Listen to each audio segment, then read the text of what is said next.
Welcome students. Today I shall give one view about the Oligocene horses.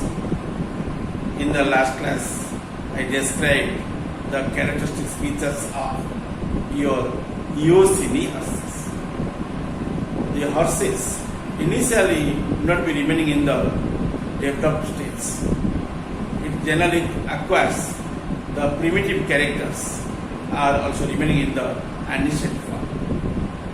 By the by, it is going to be more complex forms. And Oligocene horses generally evolve at the time of your Oligocene epoch. Oligocene epoch.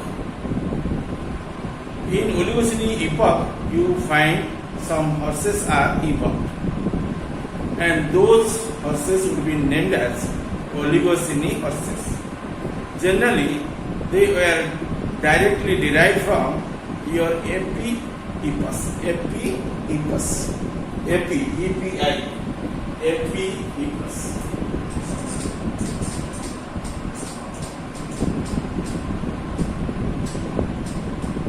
Which are origin to the Oligocene horses.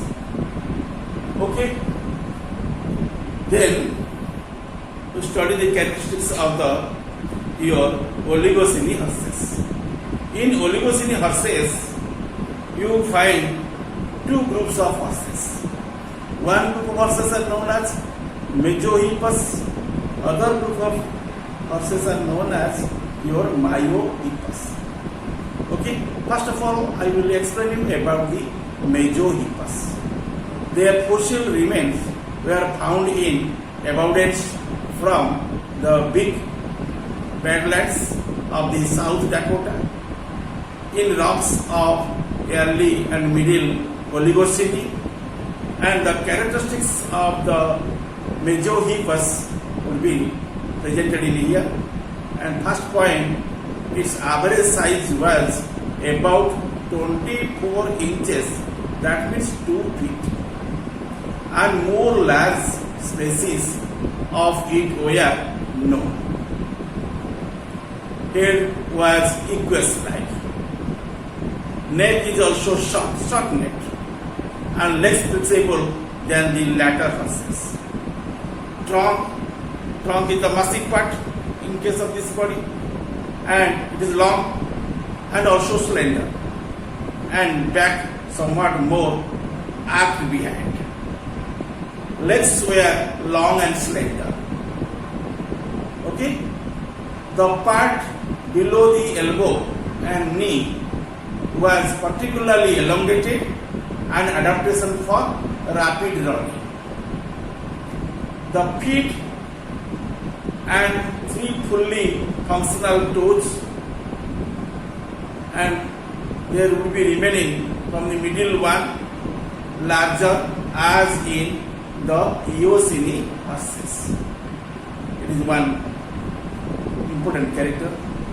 The outer toe of the front foot had disappeared. That means the 3-toed organisms, 3 toes are there, and was represented by a small bony nodule. Next point, teeth wheel or teeth tail low growth and adapted for browsing, not grazing. 3 premolars, second to fourth. Second, then third and fourth. These 3 premolars were malarifer. The malarifer, M-O-L-A-R-I, malarifer.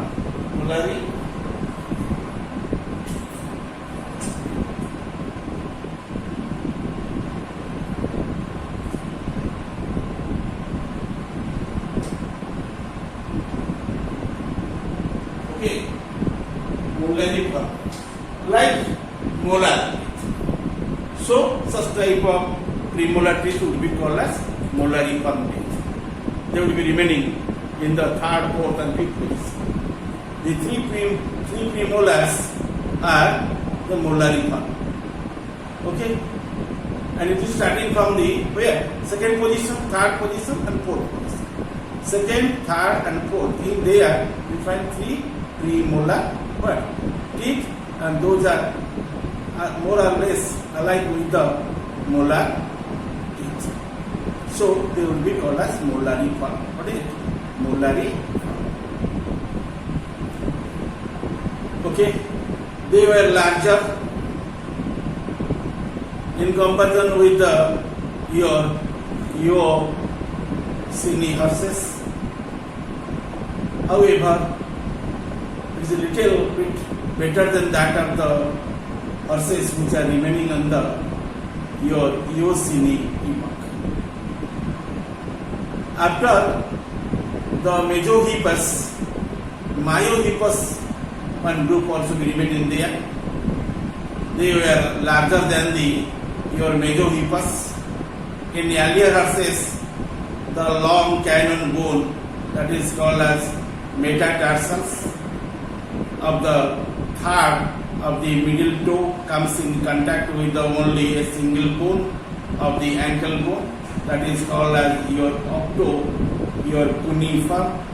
But in Myohippus and in all latter horses, the cannon bone also comes in contact with the outer ankle bone, and it is remaining like the cuboid form, CUPOID, cuboid form. However, and the Myohippus is little bit superior than that of the Mesohippus, and it belongs to the upper Oligocene and also late on into the early your Miocene, and there is integrated with the several different descendant groups. After Myohippus, the history of the horse becomes more complicated, and the derivative from your Myohippus we are characterized by that they presented likely point 1, retain relatively low crown teeth. Then teeth generally help in the browsing in habit, and the retired 3 toes in each foot. The retained, R-E-T-A-I-N-E-D, retained 3 toes in each foot. Okay, and these are the short description regarding the Oligocene horses, and those type of horses were better than that of the horses which are seen in the Eocene.